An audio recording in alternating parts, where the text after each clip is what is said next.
আজকে রাতে ইরান এবং ইরানে ইসরায়েল এবং আমেরিকা বেপরোয়া আক্রমণ করবে।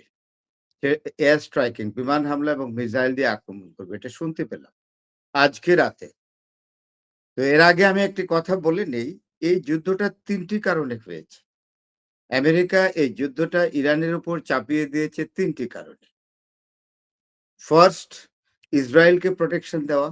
কারণ ইতিমধ্যেই জানে যে ইরান অত্যন্ত শক্তিশালী হয়ে গেছে এবং ইসরায়েলের পীড়াপিড়িতে, বিশেষ করে ইসরায়েলের প্রধানমন্ত্রী নেতানিয়াহুর পীড়াপিড়িতে এই যুদ্ধ ট্রাম্প করতে বাধ্য হয়েছে। আরেকটি জিনিস আছে, অ্যাবস্টেইন ফাইল, যেটা খুব গুরুত্বপূর্ণ। এই কথাটা বাজারে চাউর আছে ইন্টারন্যাশনাল মার্কেটেও, যে অ্যাবস্টেইন ফাইলে কতগুলো আপত্তিকর ছবি আছে ডোনাল্ড ট্রাম্পের, এবং এই অ্যাবস্টেইন ফাইলটা যেকোনোভাবেই হোক নেতানিয়াহুর হাতে আছে। আমরা জানতে পেরেছি যে নেতানিয়াহু ডোনাল্ড ট্রাম্পকে একটি টেনজিবল থ্রেট করেছে যে তুমি যদি ইরানকে আক্রমণ না করো, তাহলে অ্যাবস্টেইন ফাইলের ছবিগুলো আমি সারা পৃথিবীকে দেখিয়ে দেব, যেখানে তোমার কিছু ছবি আছে যেগুলো অত্যন্ত আপত্তিকর, এবং এই ছবিগুলো যখন বাজারে ছাড়া হবে তখন আমেরিকার প্রেসিডেন্ট হিসেবে তুমি থাকতে পারবে না নৈতিক কারণে। এই হলো একটি। আর দুটি হলো তেলের যুদ্ধ, অর্থাৎ মধ্যপ্রাচ্যকে আরো নিয়ন্ত্রণে রাখা। কারণ ইতিমধ্যেই ইরান যে এমার্জেন্ট পাওয়ার হিসাবে আবির্ভূত হচ্ছে, বিশেষ করে ইসরায়েলে গত বছর ইসরায়েলের সাথে যে ইরানের ১২ দিন যুদ্ধ হয়েছে, তাতেই আরো আমেরিকা বুঝতে পেরেছে যে একটা সময় হয়তো আরব রাষ্ট্রগুলোকে ইরান নিয়ন্ত্রণে নেবে। ইরান যদি আরব রাষ্ট্রগুলোর নিয়ন্ত্রণে যায়, তাহলে আমেরিকার তেলের ইন্টারেস্ট মিডল ইস্টে ক্ষুণ্ণ হবে। এই হলো ২ নম্বর। আর ৩ নম্বর হলো আমেরিকার সুপ্রিমেসি। আমেরিকা যে একটা সুপার পাওয়ার, এটা জানান দিতে হয় কিছুদিন পর পর। ভেনেজুয়েলা অ্যাটাক করে করতে হবে, পানামা অ্যাটাক করে করতে হবে, বিভিন্ন ধরনের ট্রেড করে করতে হবে, ইত্যাদি ইত্যাদি। এইগুলো হলো মূলত কারণ। তো এখানে একটা জিনিস, নতুন একটা রাজনীতি এসছে, যেটা আমেরিকার মাথায় ছিল না। গত ২ দিন যাবৎ বা ৩ দিন যাবৎ আমেরিকা এটা বুঝতে পেরেছে ভালো মতো, যে চায়না এবং রাশিয়া সরাসরি যুদ্ধ না নামলেও চায়না রাশিয়া কিন্তু এক ধরনের প্রক্সি ওয়ার এসছে। এটা আজকে বোধহয় রাতে ইরানে আক্রমণ করার কথা আমেরিকার, ইতিমধ্যে বোধহয় আক্রমণ শুরু হয়ে গেছে। তো আমি জানি না কি হবে। তো আজকে আজকে সেনেটে আজকে দুবাইতে ইরান দেখলাম হামলা করেছে, দুবাইয়ের ইন্টারন্যাশনাল এয়ারপোর্টে হামলা করেছে। দুবাই কার্যক্রম মেবি বন্ধ হয়ে গেছে টোটালি। ইরান অলরেডি হামলা করেছে। এবং যেটা আপনি বলেন যে আমেরিকা ইসরায়েল ইরানে হামলা করতে পারেন, যদি আমেরিকা এবং ইসরায়েল আবারও পাল্টা আক্রমণ করে ইরানের উপর, ইরানের জবাবটা আসলে কেমন হবে? বা ইরান কি রেডি রয়েছে? ইরানের জবাবটা হবে, শোনেন, ইরানের জবাবটা হবে খুব মারাত্মক। কারণ ইরান কিন্তু তার অত্যন্ত এলিভেটেড সফিস্টিকেটেড মিসাইল রেখে দিয়েছে, যেগুলো দিয়ে আমেরিকার এবং ইসরায়েলের কোনো ইন্টারসেপ্টরই এগুলোকে ফেস করতে পারবে না। এটা ট্রু অ্যান্ড ফ্যাক্ট।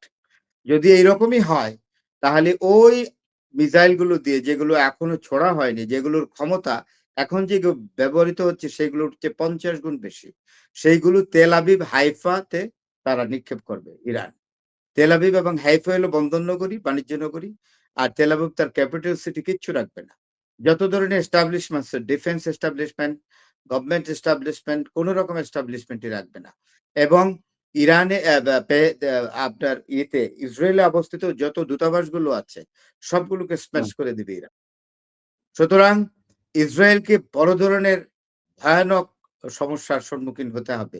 এবং আমি এটা শিওর, যতক্ষণ পর্যন্ত আহ, চীন এবং রাশিয়া ইরানকে এইভাবে সহযোগিতা করতে থাকবে, ততক্ষণ পর্যন্ত ইরানকে অবদমিত করা আমেরিকা এবং ইসরায়েলের পক্ষে সম্ভব না। আরেকটি জিনিস আমি বলে দেই, এখন ট্রাম্প নিরুপায় হয়ে আরেকটি রাস্তা খুঁজছে। যেহেতু ওই নাই, কুয়েত, কাতার, আরব আমিরাত, সৌদি আরব, বাহরাইন এবং ওমান, এই সবগুলোর ঘাঁটি, আমেরিকান ঘাঁটি শেষ। তো সুতরাং কোনো সৈন্য তো আর ওইখানে নাই। ওইখান থেকে কোনো সৈন্য আপনার টেরিটোরিয়ালি, অর্থাৎ পথে, ভূমি পথে ইরানের দিকে মুভ করানো সম্ভব না। তো তারা চাচ্ছে যে কোনোভাবেই আমেরিকান সৈন্য প্লেনে এনে সেটা ইসরায়েল এবং ইরাকের দিকে নামাতে পারে কিনা। ইরাক থেকে ইরানের বর্ডার কাছে আছে। সিরিয়াতে নামাতে পারে কিনা, সিরিয়ার সাথে ইরানের বর্ডার আছে। লেবাননের সাথে ইরানের বর্ডার আছে। ওই জায়গাগুলোতে বড়, বড় বুইং এর মাধ্যমে সৈন্য নামিয়ে সেখান থেকে আমেরিকান সৈন্য ভূমিতে ঢুকাতে পারে কিনা, সেই ব্যবস্থা করা। কিন্তু সেটা পারবে না। পারবে না এইজন্য, যখন আপনার ভূমি দিয়ে অর্থাৎ ল্যান্ডে যখন মার্চ করতে থাকবে আমেরিকান সৈন্য, তখন ইরানিরা কিন্তু বেপরোয়াভাবে এই ল্যান্ডের সৈন্যদের উপরে মিসাইল চার্জ করতে থাকবে। তখন কোনো বাহিনী মানে ইরানের কোনো পদাতিক ইনফ্যান্ট্রি, আর্টিলারি সামনে আগাতে পারবে না। অসম্ভব। ইতিমধ্যে আপনি শুনেছেন যে ইউএস আব্রাহাম লিঙ্কন যে এয়ারক্রাফট ক্যারিয়ার, এটাকে অবস্থার পরে যখন ইট হ্যাজ বিন রিপোর্টেড, যখন এটা রিপোর্ট হয়ে গেছে আমেরিকার কাছে যে ইরান এখনো তার সবচেয়ে সফিস্টিকেটেড মিসাইল গুলো ছাড়ে নাই, এগুলো ইসরায়েলের জন্য জমা রেখেছে এবং এয়ারক্রাফট ক্যারিয়ার গুলোর জন্য জমা রেখেছে, যেগুলো ভূমধ্য সাগরে এবং আপনার আমেরিকা যেগুলোকে জড়ো করেছে পার্সিয়ান গালফে অর্থাৎ পারস্য উপসাগরে। এইটা যখন রিপোর্টেড হয়েছে, তখনই কিন্তু আমেরিকা সিগন্যালিং এর মাধ্যমে তার সবচেয়ে বড় এয়ারক্রাফট ক্যারিয়ার যেটা, হ্যাঁ, আপনার এই যে Abraham Lincoln, US Abraham Lincoln aircraft ক্যারিয়ারকে যে অবস্থানে ছিল তা থেকে প্রায় ১৩ থেকে ১৪০০ কিলোমিটার দূরে সরিয়ে নিয়েছে। অর্থাৎ সেফ জোনে সরিয়ে নিয়েছে, যে মানে ইরানের ওই সফিস্টিকেটেড মিসাইলের রেঞ্জের বাইরে। তারা জানে যে মিসাইলটা ইরান ইউজ করবে, হুম, পরবর্তী সময়ে তার দূরত্ব হবে ২০০০ মাইল। সুতরাং ডেঞ্জারাস। আপনি জানেন বর্ডার টু বর্ডার যদি ডিসটেন্স মাপা হয়, তাহলে আপনার ইরান থেকে আপনার ইসরায়েলের বর্ডার হলো ১১০০ থেকে ১২০০ কিলোমিটার। তো সেটা ইজিলি কভার করতে পারে। এটা ইজিলি আপনার কভার করতে পারে কে? আপনার ইরান। কিন্তু সেইটা আরো দূরত্বে নিয়ে গেছে।